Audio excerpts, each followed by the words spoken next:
Bem-vindos ao Direto ao Ponto, com apoio de Unesc, a nossa universidade aqui na TV Eng Plus. Ele foi reeleito presidente do DCE da Unesc com 63% dos votos na última semana. Alexandre Bristotti da Rocha, obrigado por ter vindo ao Direto ao Ponto, por ter vindo aqui a TV Eng Plus. A que se deve a reeleição ao DCE? Nicolas, muito obrigado pelo convite. A reeleição se deve, eu acredito, que ao bom trabalho que nós fizemos, a uma gestão integrada, uma gestão que buscou levar o diretório a todos os cantos da universidade. O que a universidade, você disse que levou o DCE a cada canto da universidade, e qual vai ser o seu principal foco nesse novo mandato? Porque você é um dos 3 presidentes que foi reeleito na história do DCE. Então, por que aconteceu essa reeleição? Que ação diferente que você fez para conseguir a reeleição, sendo que seu primeiro mandato você disputou com o Marcos Machado, que estava disputando a reeleição, que estava no mandato, e você conseguiu o que ele não conseguiu. Por que aconteceu isso? O que você fez de diferente? Eu acho que a gente conseguiu fazer com que o DCE voltasse, o diretório, a ter as pautas que ele precisava ter. A gente entendeu que na gestão que estava antes, que era do Marcos, como tu citasse, havia um pouco de preocupação com o acadêmico, mas pela condição de quem era o presidente, o foco era outro, até por conta do trabalho que tinha, o então presidente.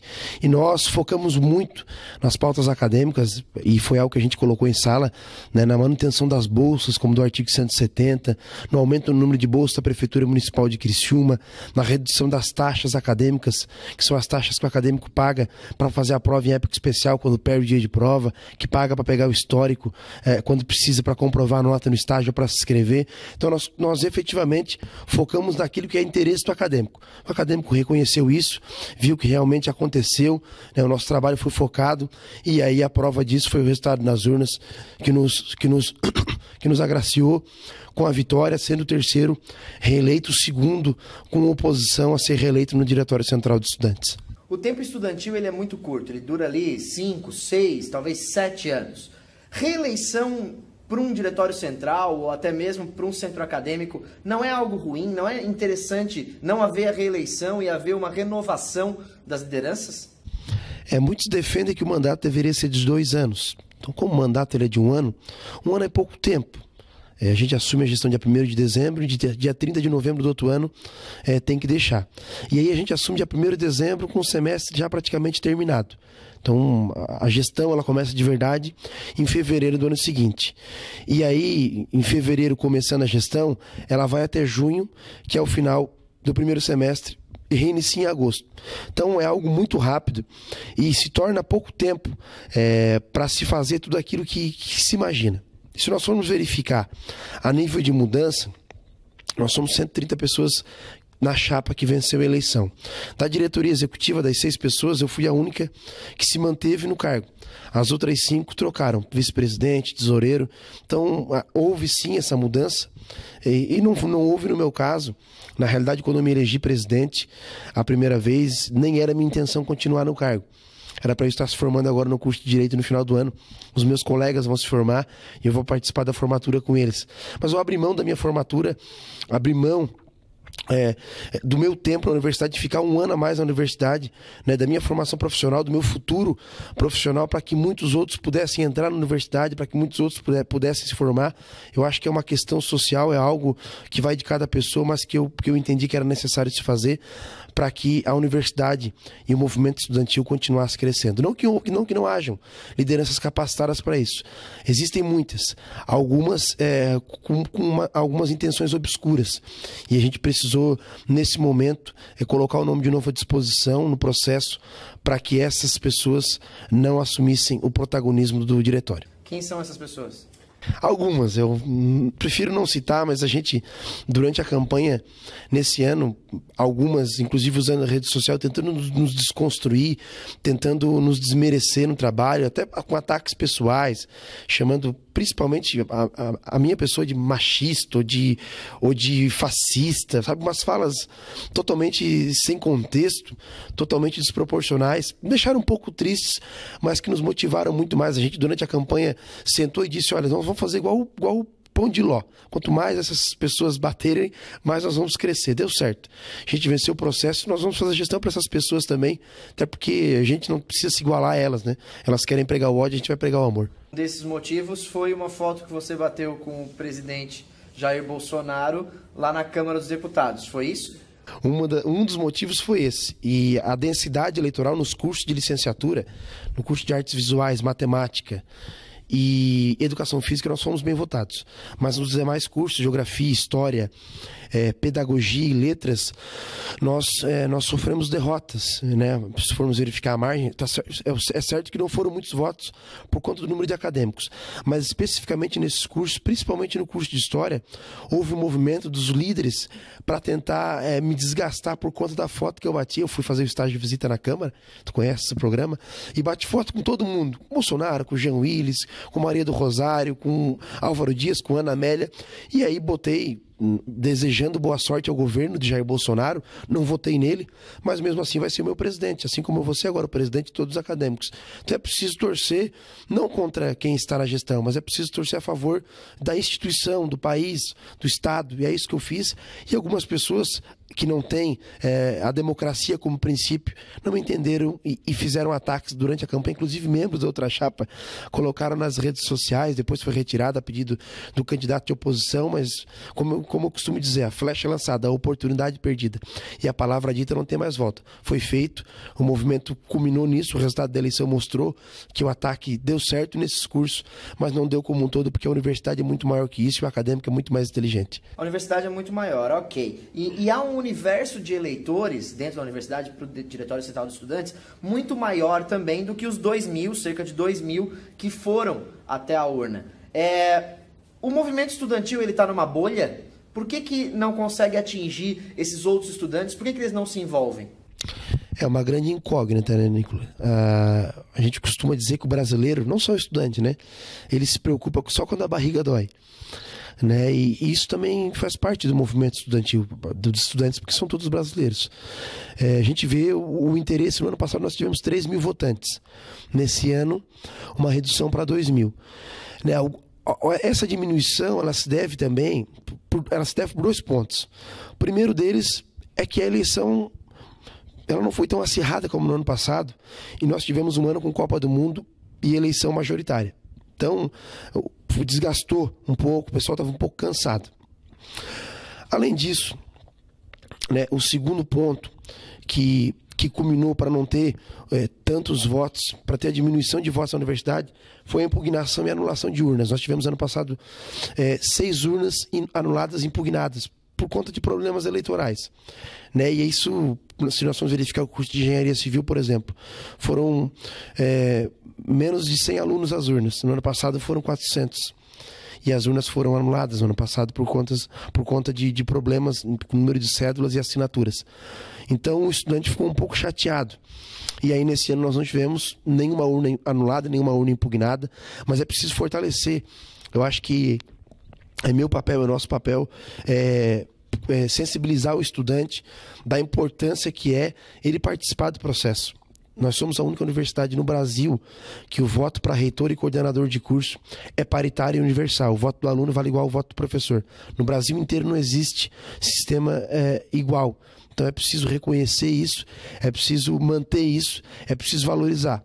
Se não houver a valorização, daqui a pouco é muito fácil modificar essa forma de eleição. É muito fácil daqui a pouco fazer com que o acadêmico não tenha tanto poder, até porque o acadêmico não está valorizando.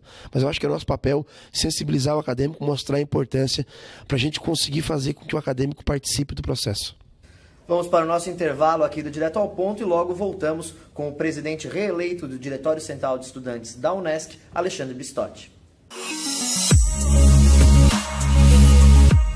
Você tem ideia do que faz uma universidade?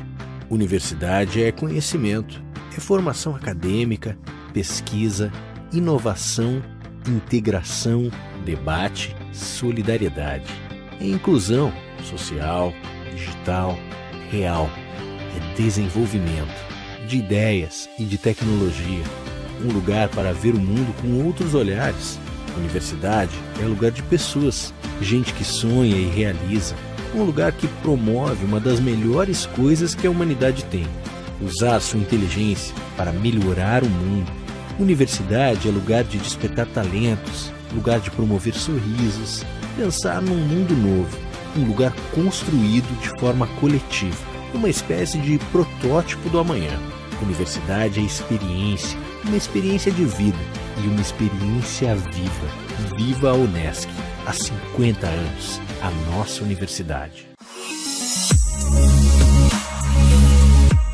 Voltamos com o Direto ao Ponto aqui na TV G Plus e com o apoio de Unesc, a nossa universidade. Hoje estamos conversando com o presidente reeleito do Diretório Central dos Estudantes da Unesc, Alexandre Bistotti. Alexandre, como fazer o Diretório Central dos Estudantes sair da universidade e ser visto como uma entidade da sociedade civil organizada que luta pelos direitos não só dos estudantes, mas também de toda a população criciumense, como, por exemplo, vocês fazem em relação às passagens de ônibus? Como fazer isso ser ainda mais intensificado? Eu acho que isso também vai ao encontro daquilo que eu defendo, que é a parceria com a imprensa. A imprensa, o Protório G Plus e os veículos de imprensa de Criciúma, eles têm nos dado uma oportunidade muito grande, inclusive agora com o teu convite para participar do programa, de sermos vistos. Nós ocupamos, enquanto entidade representativa, cadeira nos conselhos municipais de Criciúma, Conselho Municipal da Juventude, Conselho Municipal de Transportes, como tu falasse agora da passagem de ônibus, foi algo que a gente colocou, e nós vamos agora lutar novamente para ocuparmos, vai ter eleição no ano que vem, cadeira no Conselho Municipal de Saúde. Como que nós temos feito a movimentação para sermos notados, vamos dizer assim. Nós tivemos agora uma luta muito forte pelo artigo 170 e nós participamos da criação do Conselho dos DCEs das universidades comunitárias, que está em fase de estruturação, mas que vai ter uma gestão plurilateral, uma gestão equiparada, um lado a lado. E eu acho que é isso. Eu acho que nós não precisamos lutar ou pautar que nós precisamos ser reconhecidos. Tem que ser uma consequência. Eu acho que o bom trabalho ele é reconhecido pelas pessoas do bem, pelas pessoas que acompanham esse tipo de trabalho. Eu acho que foi algo que aconteceu, tanto é que nós usamos 2, 3 vezes a tribuna livre da Câmara de Vereadores. Tivemos bom trânsito com todo mundo, com sociedade empresarial, com prefeitura, com Câmara de Vereadores, como eu disse agora. Entramos nos gabinetes que precisamos, na Assembleia Legislativa também, nos 40 gabinetes, com deputados federais, fizemos debates para deputado federal, para senadores, para deputado estadual nesse ano, e tivemos um bom quórum com vários candidatos eleitos. Então isso é prova do reconhecimento da instituição do DCE como uma instituição que pauta aquilo que é necessário e que faz tudo com muito respeito e com muito diálogo. Como você percebeu durante essa eleição a questão político-partidária dentro da universidade? Porque já houve tempos em que a política, o movimento estudantil era extremamente partidarizado. Isso ainda existe? Isso ainda é muito forte? Como você percebeu isso nesse ano? Num ano em que a gente teve uma eleição totalmente atípica no âmbito nacional também. Tinha algum temor de algumas pessoas bem de esquerda dentro da universidade, alguns estudantes, de que houvesse uma chapa do PSL, até por conta desse movimento. Uma chapa de grupo de pessoas que vinham do PSL, e para mim não tinha problema nenhum, porque faz parte da democracia. Mas como tu disseste, esse ano teve pouca interferência, pouca para não dizer nenhuma. Eu não tenho filiação partidária, não que seja um problema, mas não tenho, nunca tive. Eu tenho militância política, eu participo de campanha, eu gosto de lutar por um candidato ou por mais de um. O meu adversário tem filiação partidária no MDB. E o ex-presidente, inclusive, tentou sondar e levar pessoas da nossa chapa para o grupo dele, pessoas que eram da chapa dele ano passado, que vieram conosco, ligou para essas pessoas pedindo para integrar o grupo. Foi algo nesse sentido, muito, muito pequeno, a interferência de partidos, até porque eu acho que nem precisa ter uma interferência, porque os partidos vão precisar depois dialogar conosco. Nós vamos precisar também dialogar com os partidos, com as bancadas na Câmara, na Assembleia, para pautar aquilo que nós precisamos pautar. Você disse que não tem filiação partidária, mas tem pretensão política? As pessoas costumam me perguntar isso, E ano passado, quando eu fui na Rádio Dourado, o João Paulo Mestre me perguntou o que eu queria ser. né? Eu disse que eu queria ser presidente do DCE e fui presidente do DCE, agora eu quero ser de novo presidente do DCE. Tive a grata honra, inclusive, de ser o presidente do DCE durante o aniversário de 50 anos da Unesc e vou ter a mesma honra de ser o presidente novamente durante os 30 anos do DCE, o ano que o DCE completa 30 anos de criação. Eu tenho vontade, sim, mas eu entendi, por certo momento da minha vida, que as coisas acontecem por consequência. E que as lideranças políticas, os representantes, precisam ser, antes de escolherem ser, precisam ser escolhidos. Então, eu não tenho pressa nenhuma, eu vou terminar minha graduação, quero começar o mestrado em Direito, quero dar aula na universidade. E eu acho que daqui a pouco, se precisar acontecer, vai acontecer naturalmente. Se não precisar, também não tem problema nenhum, porque a política e a representação ela precisa ser uma passagem. Ela não tem que ser uma carreira, como muitos fazem. Então, estou tranquilo quanto a isso. E tenho vontade, mas não tenho necessidade. Eu acho que essa é a frase. Tenho vontade, mas não tenho necessidade. Quando você diz que quer ser presidente do DCE, seria até mesmo uma cutucada no Marcos Machado por ele ter dito que quer ser prefeito de Criciúma quando foi eleito presidente do DCE? Eu acho que eu costumo dizer que cada um tem uma cabeça, um pensamento, e cada cabeça é uma ascendência, né? Cada um sabe aquilo que fala, cada um planta e vai colher aquilo que plantou. Eu tenho o maior respeito pelo Marcos, apesar de discordar muito de muitas práticas dele. Inclusive nós pagamos muita conta que ele deixou no DCE e estamos sendo processados agora pelo ex-contador da gestão dele em uma execução de dívida de quase 3 mil reais que ele não pagou. E eu acho que ele tem que seguir o futuro dele político. Hoje está lotado no gabinete de uma deputada estadual, porque eu também tenho profundo respeito pelo trabalho. E eu acho que desejo a ele a maior sorte, mas nós fomos para lados diferentes. Eu acho que em posicionamentos, em ideias e principalmente em práticas. Para a gente finalizar, qual a maior necessidade da Unesc hoje? Olha, Nicola, a maior necessidade da Unesc hoje, acho que a maior necessidade do estudante, né? Devo falar pelo estudante, que é quem eu represento. É a manutenção dentro da universidade. Se nós formos verificar o governo Temer, ele acabou com o FIES. Não tem mais FIES para calouros em nenhuma universidade do sistema CAF em Santa Catarina. As bolsas de pesquisa, de incentivo a pesquisas, as bolsas CNPq, elas foram praticamente findadas. O recurso foi extremamente reduzido. O artigo 170 nós encontramos aí uma proposta de cortar pela metade. Então a necessidade hoje é a manutenção acadêmica, é a manutenção das bolsas, é a manutenção e redução do valor da alimentação, é a manutenção e redução do valor da passagem, é o amparo psicológico ao estudante. É para isso que nós somos eleitos, é por isso que nós vamos lutar e é assim que nós vamos fazer gestão dentro da universidade. Obrigado pela sua presença aqui no Direto ao Ponto, na TV NG Plus. Sucesso na jornada. Muito obrigado. A gente brincava fora do ar que quando tu lançasse o programa, a primeira coisa que eu pensei foi assim, um dia eu quero ser entrevistado nesse programa. Muito obrigado mesmo. Sucesso. Conversamos hoje com o presidente reeleito do Diretório Central dos Estudantes da Unesc, Alexandre Bristotti. Fique agora com o quadro Política Descomplicada.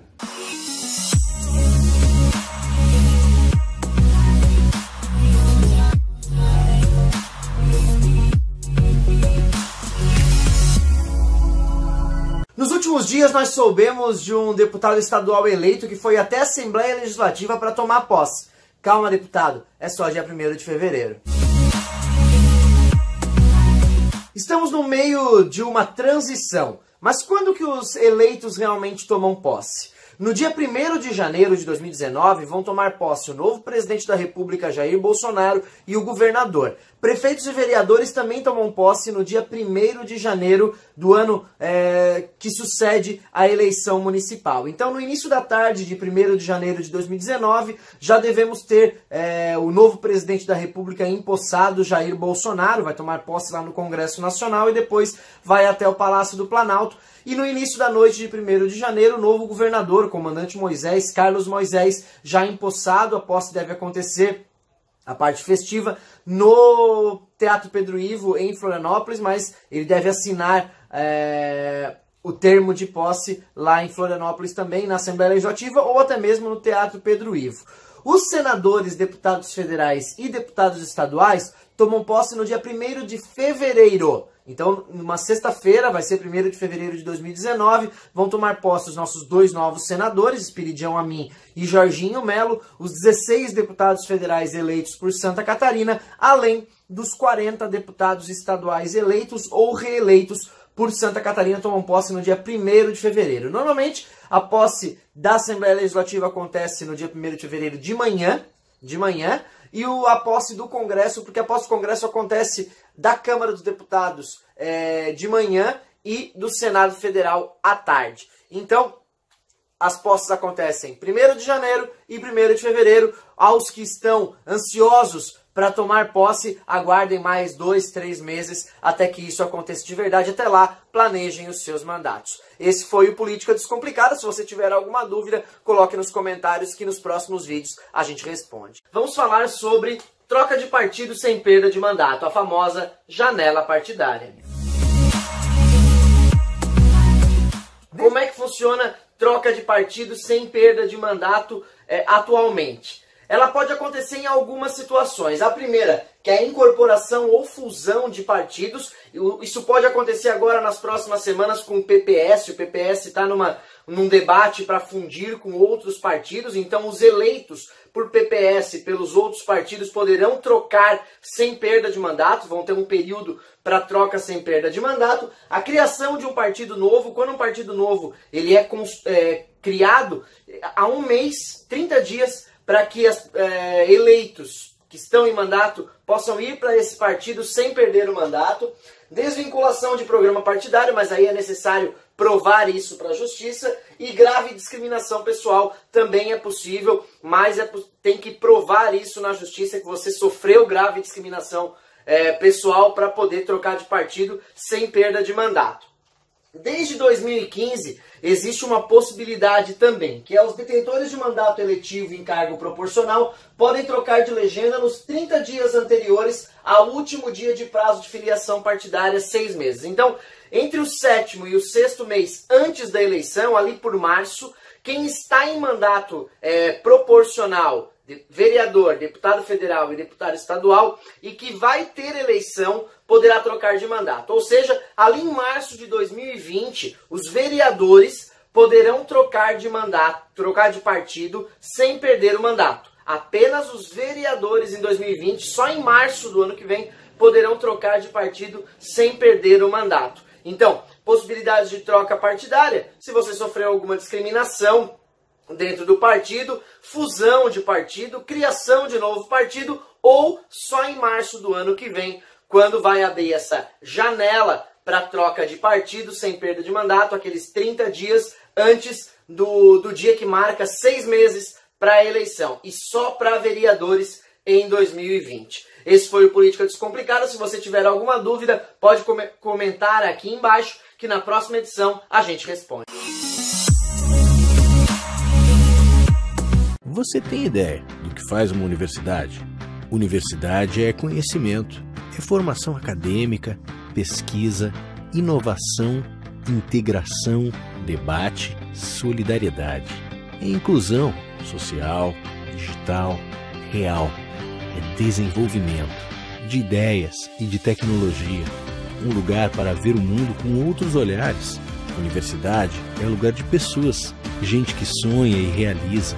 Um lugar que promove uma das melhores coisas que a humanidade tem: usar sua inteligência para melhorar o mundo. Universidade é lugar de despertar talentos, lugar de promover sorrisos, pensar num mundo novo, um lugar construído de forma coletiva, uma espécie de protótipo do amanhã. Universidade é experiência, uma experiência de vida e uma experiência viva. Viva a Unesc! Há 50 anos, a nossa universidade.